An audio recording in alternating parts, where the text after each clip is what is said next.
রাজনীতি গণমানুষের রাজনীতি এবং গণমানুষের অধিকার আদায়ই আমরা আমাদের রাজনৈতিক লড়াই সংগ্রামগুলি পরিচালনা করি। নির্বাচনের মধ্য দিয়েও যখন জনগণের অধিকারের কথা তুলে ধরা যায়, যখন জনগণের লড়াইকে এগিয়ে নেওয়া যায়, তখন আমরা নির্বাচনে অংশগ্রহণ করি এবং আমরা নির্বাচন বিরোধী দল নই। আমরা মনে করি যে নির্বাচন গণতন্ত্রের অংশ। আমরা নির্বাচনে বিভিন্ন সময় অংশগ্রহণ করেছি, যেটা আপনারা দেখেছেন। কিন্তু এইবারের যে নির্বাচন, সেখানে আসলে জনগণের মতামতের প্রতিফলন হওয়ার সম্ভাবনাটা আমাদের কাছে খুবই কম মনে হয়েছে এবং সেই কম মনে হওয়ার অনেকগুলি কারণ আছে। আমরা যদি দেখি যে এই সময় রিসেন্টলি যতগুলি নির্বাচন হয়েছে বাংলাদেশে, সেটা এই নির্বাচন কমিশনের কথা বলি বা আগের নির্বাচন কমিশনের কথা বলি, অভিজ্ঞতা আসলে খুবই ভয়াবহ।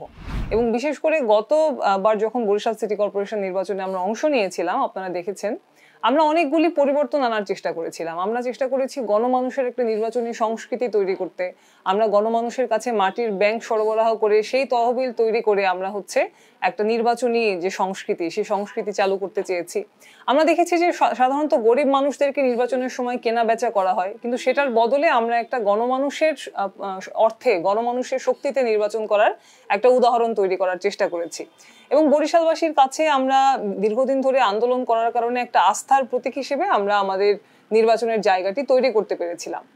কিন্তু সেই নির্বাচনেও আমরা দেখেছিলাম যে একদম সকাল 8টা থেকে সেন্টারে সেন্টারে সিল পিটানোর মহোৎসব শুরু হয়েছিল এবং আমরা একটা ছোট দল হলেও আমরা ওখানে যে শক্তিগুলি নির্বাচন করছিল তার মধ্যে আমরাই কিন্তু এই সিল পেটানোর বিষয়টিকে উন্মোচিত করেছিলাম এবং আমরা সরাসরি হাতে নাতে ধরেছিলাম।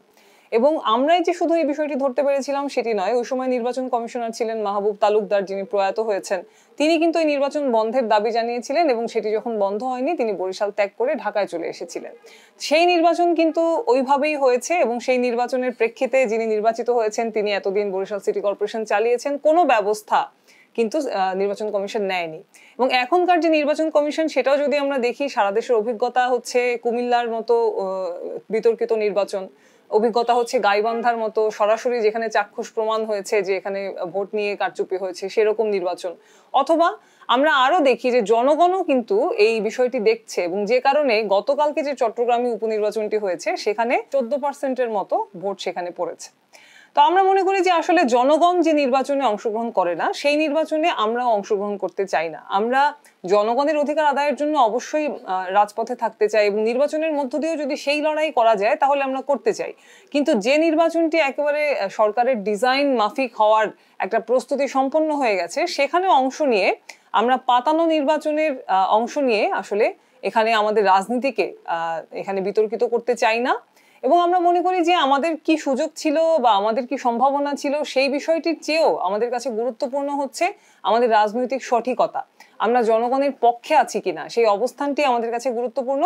এবং আমরা মনে করি যে বরিশাল সিটি কর্পোরেশন নির্বাচন এটা সুষ্ঠু হওয়ার কোনো সম্ভাবনা তখনও ছিল না, এখনো নাই। এবং যে কারণে আমরা মনে করি যে একটা তদারকি সরকারের অধীনে আমরা যে লড়াই করছি গণতন্ত্রের জন্য, সেই লড়াইটি এখন বেশি জরুরি। এবং জাতীয় নির্বাচনের 6 মাস আগে এই ধরনের একটি বিতর্কিত সিটি কর্পোরেশনের নির্বাচন করে আমরা আমাদের রাজনীতিকে প্রশ্নবিদ্ধ করতে চাই না। জনগণের যে আস্থা আমাদের উপর আছে, সেই আস্থার প্রতি আমরা সম্মান রাখতে চাই বলেই এই বিতর্কিত নির্বাচনে আমরা অংশগ্রহণ করিনি।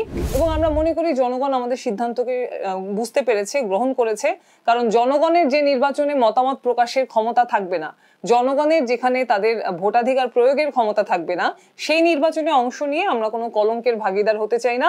দেখুন, আসলে 15 বছর ধরে যে ক্ষমতা আমরা দেখছি, সেই স্বৈর শাসনের বিভিন্ন উপসর্গ বিভিন্ন সময় প্রকাশিত হতে হতে গণমানুষেও এই ধারণা তৈরি হয়েছে এবং এই ধারণা আমাদের মধ্যেও তৈরি হয়েছে যে এই দলীয় সরকারের অধীনে আসলে সুষ্ঠু নির্বাচন সম্ভব নয়।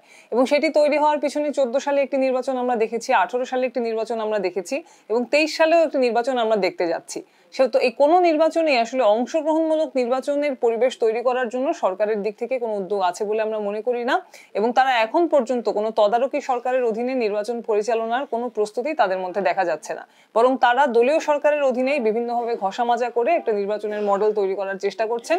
যে নির্বাচনের মডেলে আমরা দেখেছিলাম 18 সালে দিনের ভোট রাতে হওয়ার যে বিষয়টি সর্বজন বিদিত, সেই রকম একটি ভোট তারা অনুষ্ঠিত করেছিলেন। এবং এবারও আসলে সেই রকম ভোট না হওয়ার কোনো প্রস্তুতি আসলে বা কোনো রকম উপসর্গ এটা আসলে দেখা যাচ্ছে না, যে কারণে নির্বাচন ব্যবস্থা থেকে কিন্তু জনগণ মুখ ফিরিয়ে নিয়েছে। যতগুলি নির্বাচন এই নতুন নির্বাচন কমিশন করেছে, কোথাও খুব কম জায়গায় 25% উপরে ভোট কাস্ট হয়েছে এবং বেশি আমরা তো ঢাকা উপনির্বাচন যে দুটি হয়েছে সেখানে একটিতে 10% ভোট পড়েছে এবং একটিতে 14% ভোট পড়েছে।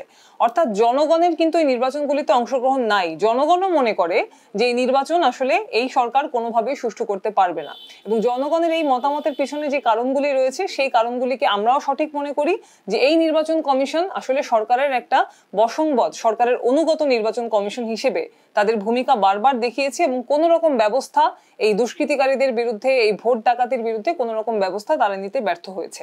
সে কারণে আমরা মনে করি যে একটা তদারকি সরকারের অধীনে নির্বাচন ছাড়া আসলে একটা গণতান্ত্রিক সংস্কৃতি ফিরিয়ে আনা সম্ভব নয়। দেখুন, আমরা বরিশালে দীর্ঘদিন ধরে, অন্তত গত 15 বছরে বরিশালে যতগুলি গণ আন্দোলন হয়েছে তার মধ্যে বেশিরভাগ গণ আন্দোলনে বাসদ সরাসরি অংশগ্রহণ করেছে এবং অনেক আন্দোলনে বাসদ নেতৃত্ব দিয়েছে। অনেককে আমরা পাশে পেয়েছি, অনেককে পাইনি, কিন্তু জনগণের অধিকার আদায়ে আমরা আপোষহীনভাবে লড়াই করেছি। মানুষের জন্য আমরা মানুষের পাশে ছিলাম, মানুষের সাথে ছিলাম।